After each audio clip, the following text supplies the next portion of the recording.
தமிழக வெற்றி கழகத்தில் செங்கோட்டையன் இணைந்துள்ள நிகழ்வு தொடர்பாக மூத்த அரசியல் விமர்சகர் ஐயநாதன் நம்மோடு இணைந்திருக்கிறார். ஐயநாதன் சார், வணக்கம் சார். வணக்கம் ஐயா. வணக்கம்.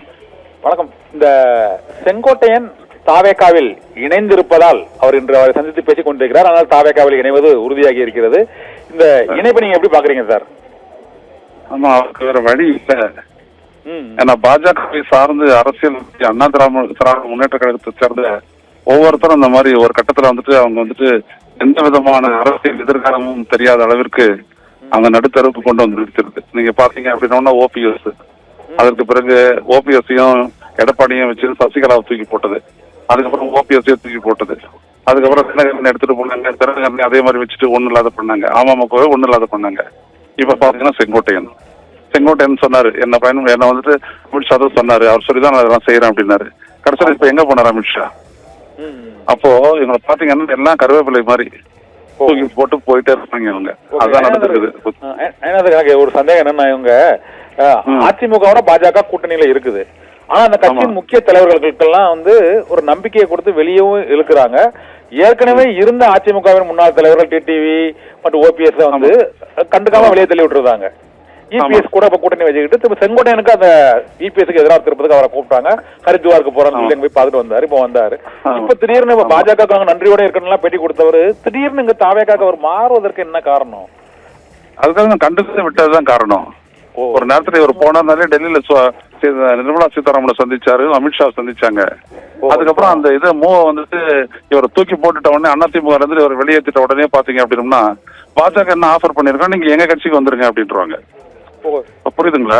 பயன்படுத்தின உடனே அவங்க அந்த கட்சியில இருக்க முடியாது, தூக்கி போட்டாங்க வெளில. அந்த கட்சிக்கு தூக்கி போட்டாங்கன்னா நீங்க எங்க கட்சிக்கு வந்துருங்க அப்படின்னு அந்த கட்சியில போயிட்டு பாஜக போட்டுட்டு அவர் எப்படி அரசியல் பண்ண முடியும்? ஓ சரி. சோ அந்த மாதிரி ஒரு நெருக்கடி வரும்போது அவர் என்ன பண்றாரு, இந்தாண்ட வர்றாரு. வேற ஒண்ணும் இல்ல, அவர் வருத்தப்பட்டிருக்காரு. அவர் சந்திச்சவங்க கிட்ட எல்லாம் வருத்தப்பட்டிருக்காரு. அவர் ரெண்டு பேரும் விஷயம், எடப்பாடி சொல்லி வருத்தப்பட்டிருக்காரு, பிஜேபி சொல்லி வருத்தப்பட்டிருக்காரு அவரு. ஆக இப்ப கடைசியில பாத்தீங்கன்னா இங்க நிக்கிறாரு. இப்ப இந்த கட்சியை பத்தி அவருக்கு எதுவுமே தெரியாது, தாவேகாவை பத்திய.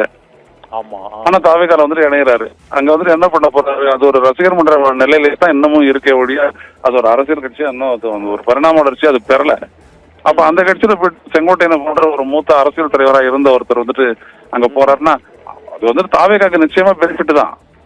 ஏன்னா ஈரோடு பக்கத்துல அந்த அவங்களுக்கு ஒரு ஸ்ட்ரென்த் ஏற்படும். ஆனா செங்கோட்டையனுடைய லைஃப் பொலிட்டிக்கல் கேரியர்னா வருது, அது அடிபட்டுரும். இதுதான் எப்போதும் பாஜக அப்படிதான் செய்வாங்க. இப்ப பாருங்க, நான் சொல்றது கூட சிலர் சலுகை கூடும். அங்க அங்க முதலமைச்சர் இருந்தாரு, இப்ப துணை முதலமைச்சரா இருக்கிறாரு இல்லைங்களா? அங்க இவங்க பிரிச்சு விட்டாங்க இல்லையா, அந்த சிவசேனா கட்சியினுடைய ஒருத்தர் ஒரு ஏக்நாத் ஷிண்டே பாருங்க, அவருடைய கட்சியை பத்தி கபலீகரம் பண்ண ஆரம்பிச்சாங்க பிஜேபி. உடனே இவர் போயிட்டு அமித்ஷா கிட்டே கம்ப்ளைண்ட் பண்றாரு, இந்த மாதிரி எல்லாம் பண்றாங்கன்ட்டு. அவ்வளவுதான். அவங்களுக்கு பயன்படுத்த, அதான் சொன்ன கருவேப்பிலை உதாரணத்தை நான் சொன்னேன், பயன்படுத்திட்ட உடனே தூக்கி எறிவாங்க. இது புரியாத இங்க இருக்கக்கூடிய ஒரு சுயமரியாதை இயக்கத்தை சேர்ந்தவங்க, அவருடைய தொடர்ச்சியா ஒரு அதிமுக இருக்கிறவங்க தங்களுடைய சுயமரியாதையை விட்டு பாஜகவோட போயிட்டு பழகி ஏதோ அவங்க உயர்ந்த ஒரு இடத்தை கொடுக்குற மாதிரி ஒண்ணு இவங்களுக்கு காட்டி கடைசியில இவங்களை காலி பண்ணி விட்டாங்க. அவ்வளவுதான். அப்ப பாருங்க, வேற வழி இல்லாத அவர் போயிட்டு ஒரு நடிகரை தலைவரை தேர்ந்தெடுத்துக்கிட்டு அவர் எம்ஜிஆர் அப்படின்றதுக்கும் விஜயன்றதுக்கும் பெருத்த வித்தியாசம் இருக்குது. அவர் போறாரு, ஏன்னா அவர் கூட இருக்கக்கூடிய கட்சிக்காரனுக்கெல்லாம் ஏதாவது ஒரு வழிகாட்டி அவன் அரசியல் ரீதியா. அதுக்காக ஒரு வேற வழி இல்ல, உடனே அவர் தாவேக்கால செய்யறாரு. அவ்வளவுதான். ஓகே. அதனால நீங்க சொன்னீங்க அதை பயன்படுத்தி விட்டு அவர்களை தூக்கி எறிந்து விட்டார்கள் என்று. ஆனா இப்போது இபிஎஸ்ஸையும் பிஜேபி பயன்படுத்தி தூக்கி எறிஞ்சிருன்னு சொல்றீங்களா சார்? இதே மாதிரி. ஆமா சார், அவர் சொன்னார்ல, என்ன மதிக்கல அப்படின்னு சொல்லிட்டு தானே அவர் என்டிஏ விட்டு வெளியேறான்னு சொன்னாரு. அதனுடைய அர்த்தம் என்ன? அதனுடைய அர்த்தம் என்ன சார்? இல்ல, இபிஎஸ் கேட்கறேன். இபிஎஸ் எடப்பாடி பழனிசாமி இப்போதைக்கு இணைந்து தானே இருக்காரு. இவங்க பயன்படுத்தி தூக்கி எறிவதனால இந்த தேர்தல் அவங்களுக்கு பலவீனம் தானே சார் ஆகுது? அந்த முடிவை எடுக்கிறாங்கன்னு கேட்கறேன். இப்போதைக்கு என்ன சொல்றாங்கன்னா, நீங்க ஒரு கட்சி ஆரம்பிச்சு என்டிஏக்கே வந்துருங்கன்றாங்க. அந்த கட்சியில மூத்த தலைவர்களை பிரித்து நீங்க தனியாக இயக்கம் தொடங்கி என்டிஏக்கு வந்துடணும். அலையன்ஸ் பலவீனமாகவே இருக்கணும். இந்த பலவீனமாக இருந்தாலும் இந்த தேர்தல், சட்டமன்ற தேர்தல் அவங்களுக்கு என்டிஏக்கே வராங்கன்னு வச்சுக்கோங்க. ஓபிஎஸ் எல்லாம் என்டிஏக்கே வராங்கன்னு வச்சுக்கோங்க. அவங்களுக்கு சீட்டு கொடுக்கறது யார் கையில இருக்குது? எடப்பாடி கிட்டயும் அமித்ஷா கிட்டயும். சரிதானே? சரி. அப்ப அந்த இடத்துல கையடிக்கப்பட்டாங்கன்னா என்ன பண்ணுவீங்க அவங்க? இப்ப புரியுதுங்களா? அவங்களோட டிபெண்ட் ஆனவனே உங்களோட அரசியலே அஸ்தமனம் ஆகி போச்சு பாருங்க. இருந்தாலும் பெரிய அந்த கட்சியில பெரிய ஜாம்பவான்களாக இருந்தவங்க 3 வருஷம் இருந்தவர். இன்னைக்கு பாத்தீங்க அப்படின்னம்னா அவர் திருச்சியில மாநாடு போட்டதே கட்சியை தொடங்குறதுக்காக தான். உடனே அவர் நிறுத்தி இருங்க பேசலாம்னு சொல்லிட்டு அது ஒரு வருஷம் வச்சுட்டாங்க. தொடர்ந்து இந்த அதிமுக தலைவர்கள் வந்து பிரிப்பதற்கு பாரதிய இப்ப பாஜக பின்னணியில தான் இருக்குன்னு சொல்லுங்க. இனிமேல் அதிமுக பாஜக கூட்டணி இணைவதற்கு வாய்ப்பு இருக்கா சார்? நிச்சயமா இருக்குது. அவர் தான் சிறப்பு பொதுக்குழு வந்துட்டு கூட்டணியை ஒருத்தர் அதிகாரத்தை அவர் வாங்கி வச்சிருக்கிறாரு. அது எதுக்கு? நிச்சயமா இருக்குவார். இல்ல இபிஎஸ் பாஜக இருக்கிறாங்க, இவங்கள நான் கேக்குறேன். ஓபிஎஸ் டிடிவி திரும்ப நான் சொல்றது டிவிக்கு தமிழக வெற்றி கழகம் வந்துட்டு அவங்களோட கூட்டணி சேர்றதுக்கான வாய்ப்பு இன்னமும் திறந்துதான் இருக்கிறது. பாஜகவோட இது வரைக்கும் பாஜகவை எந்த இடத்துலயுமே வெளிப்படையா எதிர்த்து பேசாத போராடாத ஒரு விஜய் ஏன்றதை யோசிச்சு பாருங்க. தெரியும். பாஜக ஆளாதான் உள்ள போயிருக்காருன்னு சொல்றீங்களா செங்கோட்டை? அப்படி அது வந்துட்டு நிரூபணம் பண்ண கொஞ்ச நாள் ஆகட்டும், அதுவா நிரூபணமாகும். திமுக குறி வைக்கிறது யார் குறி வைக்கிறது? பாஜக குறி வைக்கிறது பெருசா? இயல்பாவே அதிமுக ஒரு கட்சின்னா திமுக ஒரு கட்சி தமிழ்நாட்டை பொறுத்த வரைக்கும்.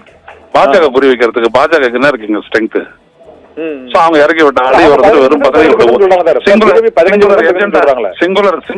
அது 15% 90% சிங்குலர் ஏஜெண்டா டிஎம்கே எதிர்ப்பு.